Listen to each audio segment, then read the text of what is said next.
Jung's most transformative discovery. The journey from wounded to warrior. Jung's most transformative discovery wasn't really about empathy alone. It was about something far deeper. It was about the inner journey that highly sensitive people must take, the path from wounded to warrior. It's a journey that can either destroy them completely or reveal a level of psychological strength they never knew they had.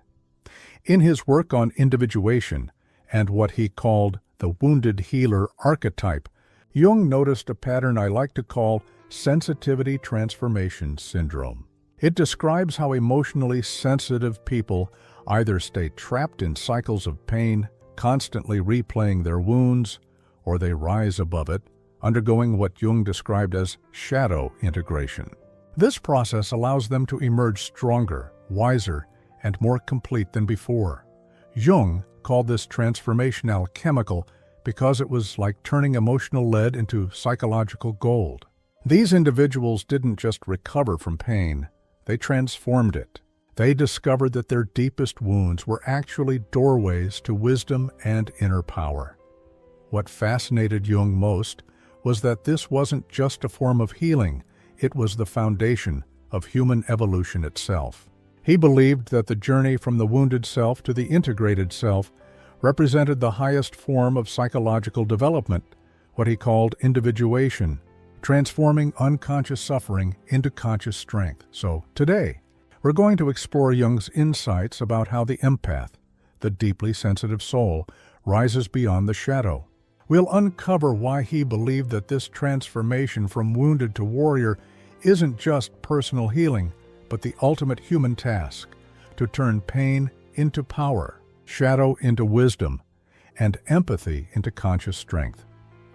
The healer who refused to heal Jung's breakthrough came from a fascinating case in his clinical practice. He observed a patient who seemed to perfectly embody what he called the wounded healer paradox. This person had an extraordinary ability to help others heal. They could see straight through people's emotional defenses, offer deep insights, and even guide others to breakthroughs. But here's the catch. They couldn't do the same for themselves.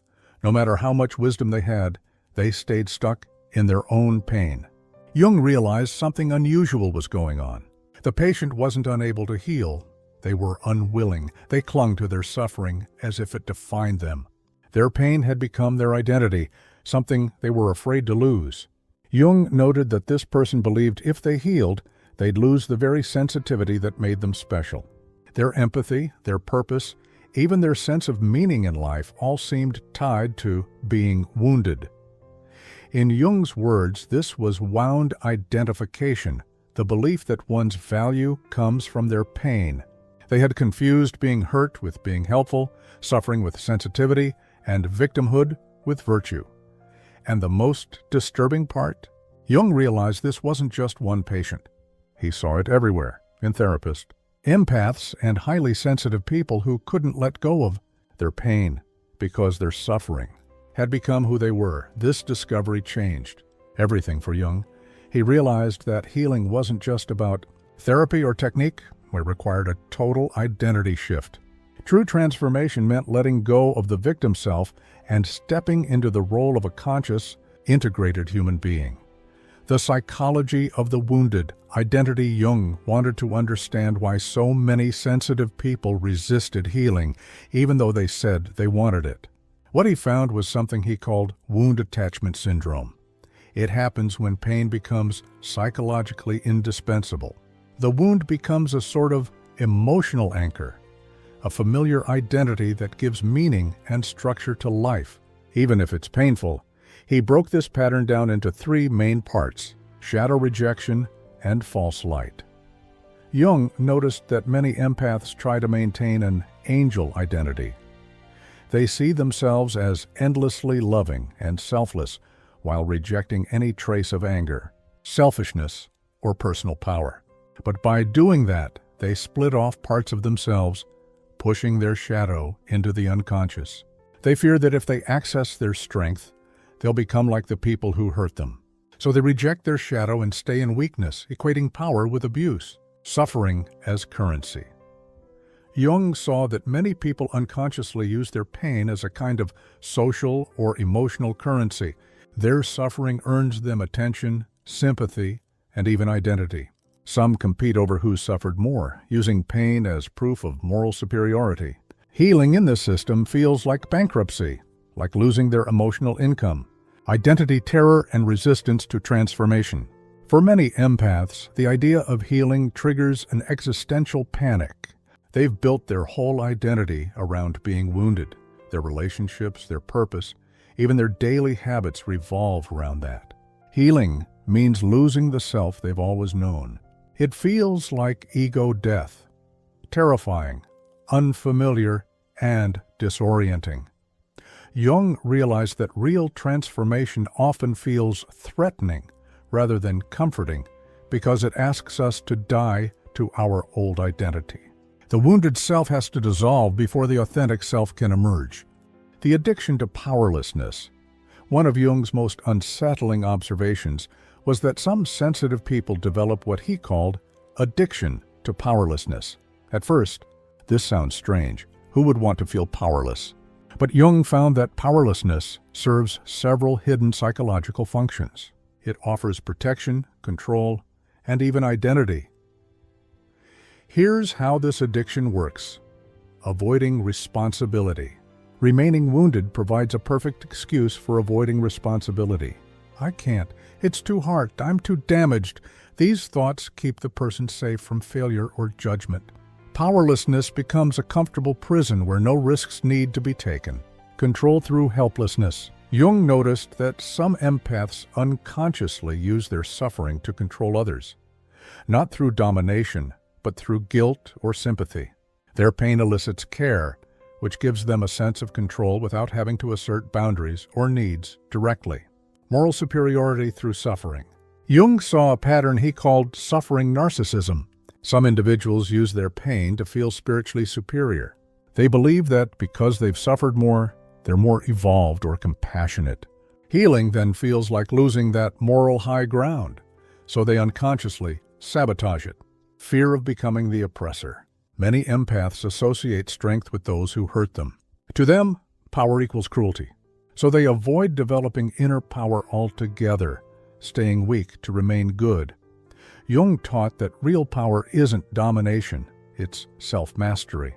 Conscious strength protects both self and others, while unconscious weakness often enables harm.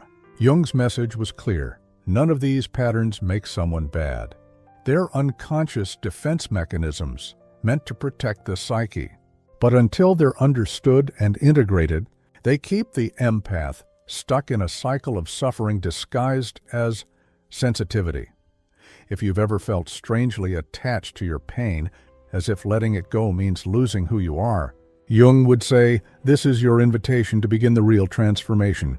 The 4 stages of empathic evolution. Jung identified 4 stages that sensitive people go through on the path from wounded victim to integrated warrior. Stage 1. The unconscious absorber in this early stage, empathy feels like a curse. These individuals absorb everyone's emotions and end up constantly overwhelmed. They mistake sensitivity for weakness and think life is just unfairly cruel to them. They attract chaos and toxicity because unconsciously their pain is searching for validation. But the breakthrough moment comes when they realize that their sensitivity isn't a punishment, it's information. It's the psyche's way of showing where they need boundaries and awareness. Stage 2. The wounded helper. Here, empaths begin helping others as a way to find purpose. They use their pain to guide others, but they still haven't healed themselves. They fear that if they do heal, they'll lose their empathy or their connection to others' pain. Jung said this stage is dangerous because it can feel noble while secretly keeping people stuck. The evolution happens when they realize that healing doesn't diminish empathy, it deepens it. When they stop identifying with their wounds, they can help others from a place of clarity rather than exhaustion. Stage 3. The shadow integrator. This is where the real inner work begins. Empaths start reclaiming the parts of themselves they've rejected, their anger, assertiveness, and personal power. This stage can feel terrifying because it threatens their identity as the good one. They fear they're becoming like the people who hurt them. But Jung taught that integrating the shadow doesn't make you bad, it makes you whole. By owning your darkness, you stop projecting it onto others. You become more authentic, more human, and more compassionate. Stage 4. The integrated warrior. This is the final stage, where empathy and strength finally unite. The integrated warrior feels deeply, but is no longer controlled by emotion. They can love without losing themselves, and help others without being drained. They've built boundaries not as walls, but as filters, allowing connection without self-sacrifice. These are the individuals who embody conscious empathy, strength with sensitivity, power with compassion. They're the proof that wounds can become wisdom and sensitivity can become power. The dangerous terrain of transformation, Jung understood that the journey from wounded to warrior isn't smooth or easy. It's one of the most dangerous and demanding psychological transformations a person can experience. The process involves confronting deep unconscious fears, reconstructing identity, and facing emotions that have been buried for years. He called this path the dangerous transformation terrain, not because it's impossible, but because it's so easy to lose your way if you don't understand what's happening beneath the surface. Let's explore the major hazards Jung identified on this path.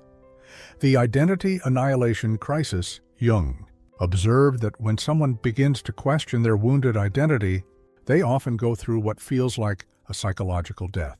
For empaths, whose self-image has been built around helping, suffering, and rescuing others, healing can feel like annihilation. It's not just about losing pain, it's about losing who they thought they were. When the old identity starts to crumble, it can trigger intense fear, depression, or even a sense of meaninglessness. Jung wrote that many people retreat back into familiar suffering because it feels safer than the uncertainty of a new self. The paradox is that this death is actually the beginning of real life, the ego dissolving to make space for an authentic identity. Jung saw it as a psychological rebirth, but only if the person can endure the in-between phase without running back to what's familiar. The relationship apocalypse 1 of Jung's more sobering observations was how transformation disrupts relationships when an empath starts setting boundaries and reclaiming personal power. The people who benefited from their wounded patterns often react badly. Friends, family, or partners who were used to unlimited access may become defensive, manipulative, or even hostile. Jung noted that these people often try to pull the empath back into old behaviors because the old version of them served a role: the caregiver, the fixer, the emotional sponge. When that dynamic changes, it feels like an earthquake in the relationship system. He called this systemic resistance. Essentially, when one person in a system grows, the system itself resists that change. This is why many empaths feel lonelier right before their breakthrough. The transformation period can feel like exile, but in truth, it's pruning. Jung said the people who stay through this stage are often those aligned with your emerging self, not your old one. The shadow terror response. This is one of the most intense phases Jung described. When empaths start exploring their shadow, their repressed anger, selfishness, and desires for power, they often panic. It feels like moral corruption. They start thinking, am I becoming like the people who hurt me? But Jung explained that these emotions aren't evil, they're energy. What makes them destructive isn't their existence, but their repression. If anger isn't acknowledged, it leaks out as resentment. If power isn't integrated, it shows up as manipulation. Jung advised empaths to meet their shadow with curiosity, not judgment. The key isn't to suppress the darkness, but to bring it into consciousness, to own it. This is how real strength is born, not from pretending to be pure light, but from integrating both light and dark into balance. The spiritual bypass trap. Jung saw another common derailment, what he called premature transcendence. Some empaths tired of suffering, try to jump straight to the love and light part of healing without doing the inner shadow work. They use spirituality to avoid pain instead of integrating it. Meditation, affirmations, forgiveness, these are all powerful tools. But when used to escape inner work, they create what Jung called pseudo-healing. On the surface, everything looks enlightened, but underneath, the old wounds are still there. And when stress hits, the fragile spiritual identity collapses. Jung said that true spirituality includes the shadow. The goal isn't to rise above human experience, but to embrace it fully, to bring the divine into the dirt of life.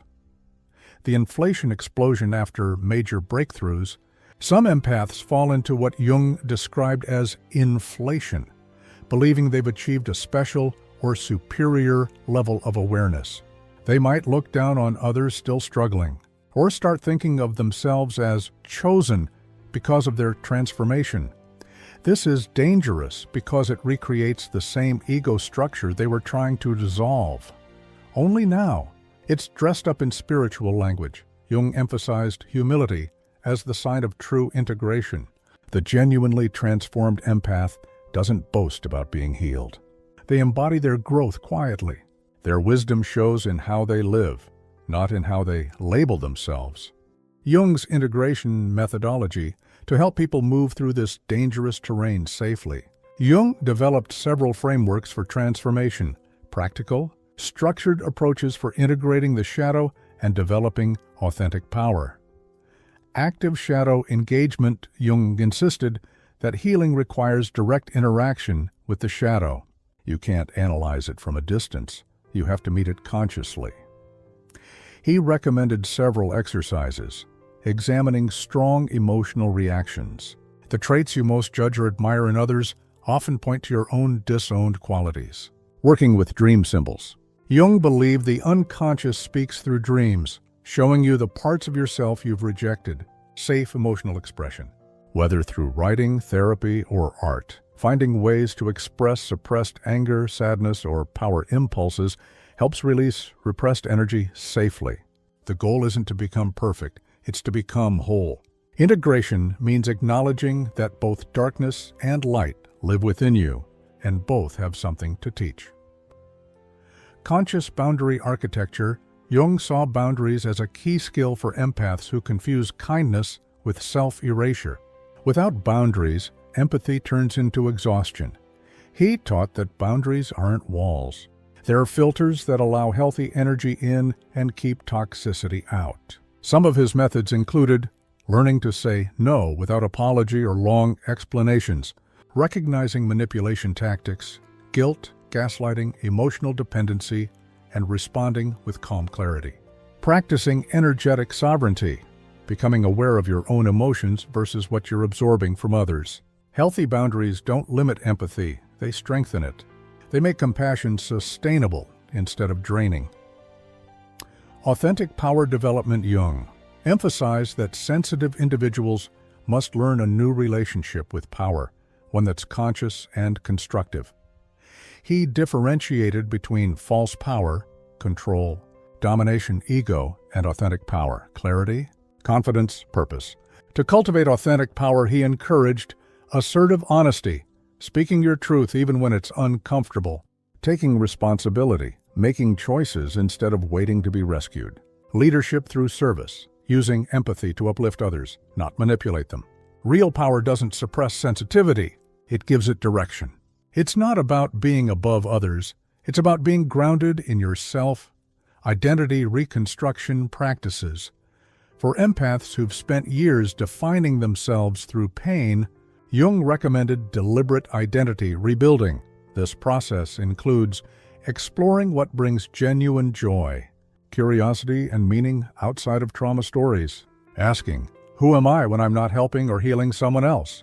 Creating a new self-concept that honors both sensitivity and strength.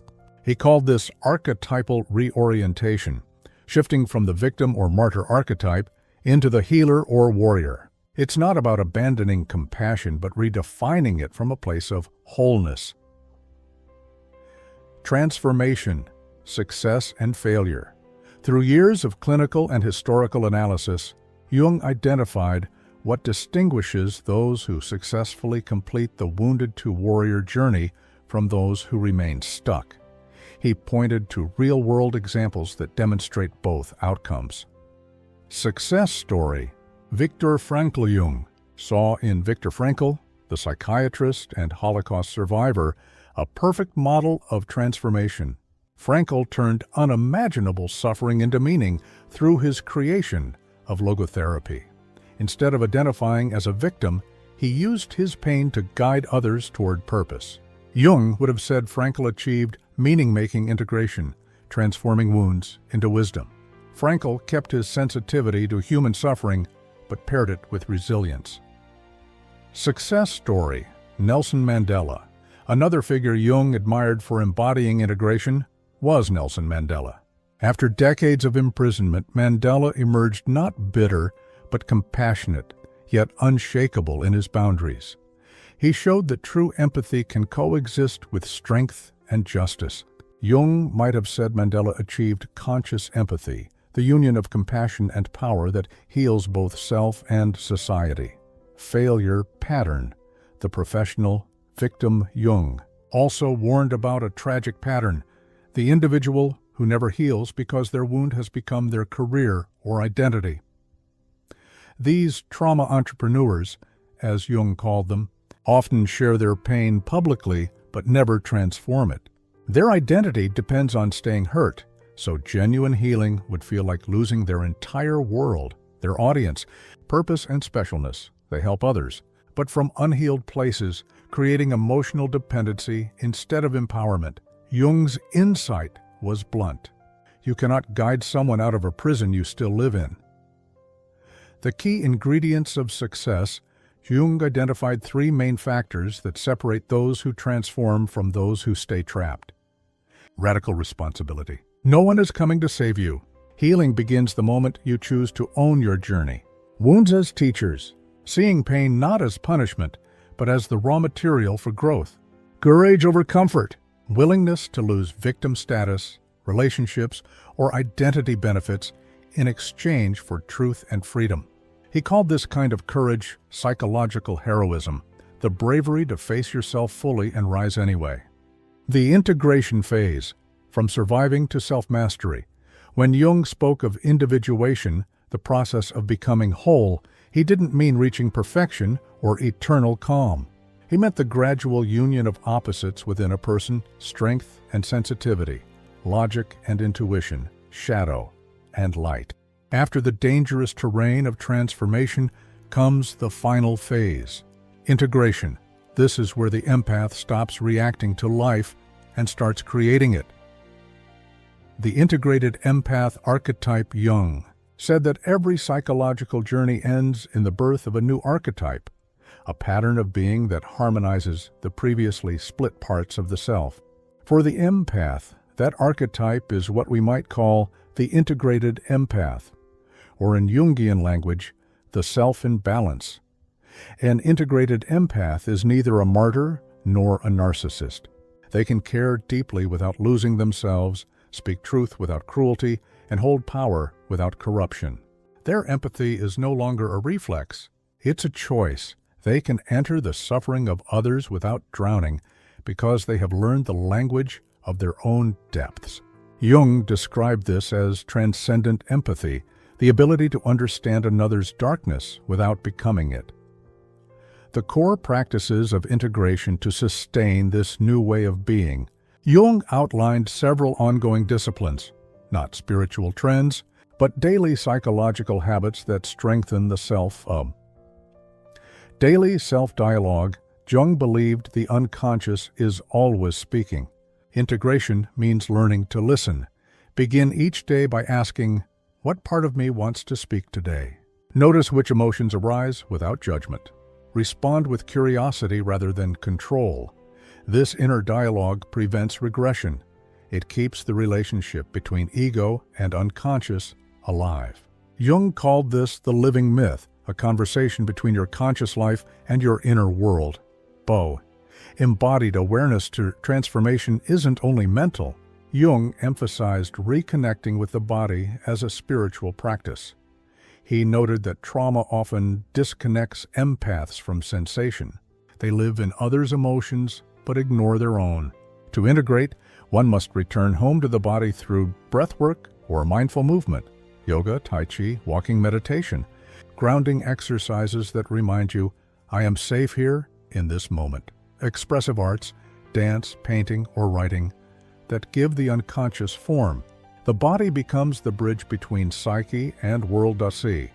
The practice of psychological detachment empaths often confuse compassion with fusion, feeling others' emotions as if they were their own. Jung taught a different skill, detachment with presence. It means staying open but not absorbing, observing without merging. You witness the suffering of another through the lens of awareness, not through self-sacrifice. He called this objective compassion, a love that sees clearly rather than blindly rescues. Creative transmutation for Jung, creativity was not luxury, it was therapy. Every time the unconscious transforms into art, writing, or invention, energy that once fueled pain now fuels creation. This is why many healed empaths become artists, therapists, teachers, or innovators. Their inner alchemy becomes outer contribution. The social phase of individuation, Jung recognized that true transformation isn't complete until it extends into the world. Healing yourself changes nothing if you remain isolated, he said.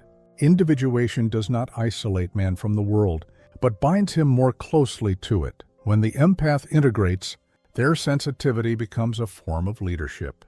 But to prevent relapse into old dynamics, Jung recommended conscious community design, creating relationships that reflect and reinforce integration. The principle of resonant community, an empath's new frequency, attracts differently. They will find that drama no longer stimulates. Peace does. Jung called this resonance realignment, the natural sorting of relationships according to psychological vibration. Healthy relationships in this phase are built on reciprocity, both give and receive. Respect, no one saves, no one dominates. Reflection, partners mirror growth, not wounds.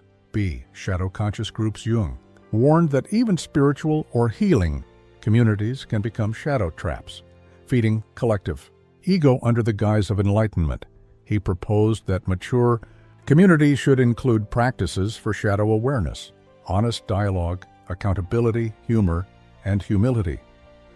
A truly conscious group doesn't hide its flaws. It uses them as material for growth. The empath as cultural healer. Once integrated, the empath's role expands from personal healing to cultural alchemy. Jung believed that sensitive individuals who master their shadow become agents of collective evolution.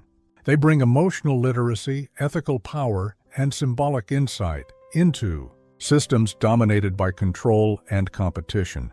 This is what Jung called the individuation of the collective, when individuals' inner integration slowly reshapes society. Examples of this in action: artists who portray the human condition with raw truth and compassion, therapists and educators who teach emotional intelligence, activists who lead without hate. Empathy, once a weakness, becomes a revolutionary force. 4. The final pitfalls: integration derailments. Even at advanced stages, Jung observed several ways people lose their integration. Awareness doesn't guarantee immunity. Regression into the wounded savior. Sometimes integrated empaths relapse into overhelping when exposed to intense suffering. They confuse compassion with responsibility. Jung's advice: do not rob another of their necessary suffering. Healing others' pain prematurely often blocks their own transformation. Intellectualization. After great growth, some begin to analyze everything, turning insight into armor. They use understanding to avoid feeling. Jung saw this as thinking the feeling instead of feeling it. Integration demands balance. Thought and emotion must dance, not compete. Collective possession. Jung warned of mass possession, losing individuality by merging with ideology, tribe, or movement. The healed empath, now powerful, must resist surrendering their new autonomy to collective identity. Conscious unity is not conformity. Signs you've reached integration. According to Jung's framework, An empath who completes the wounded to warrior journey exhibits certain unmistakable qualities. Emotional sovereignty, you feel deeply without. Drowning, peaceful power, you can be firm without aggression. Transparent, boundaries, you no longer justify or explain your limits. Shadow fluency, you recognize manipulation or projection instantly. Purpose. Alignment, your work and relationships express your inner truth. Humility and humor, you no longer take enlightenment seriously. Jung would call this the emergence of the self-archetype, the symbol of psychological wholeness, where all opposites are reconciled. The unstoppable rise, empath as conscious creator at the highest stage. The empath no longer sees life through the lens of trauma or ego. They see it as creation. They realize that pain was never punishment. It was initiation. Every betrayal, loss, and disillusionment forged the consciousness needed to embody love in a fragmented world. Jung believed that such individuals are humanity's future, not saints, but psychologically literate humans who live with both awareness and compassion. He wrote, "The privilege of a lifetime is to become who you truly are." The empath who has learned the shadow's language has done just that. They've turned suffering into sovereignty, empathy into wisdom, and vulnerability into unshakable strength. They have crossed from control to consciousness.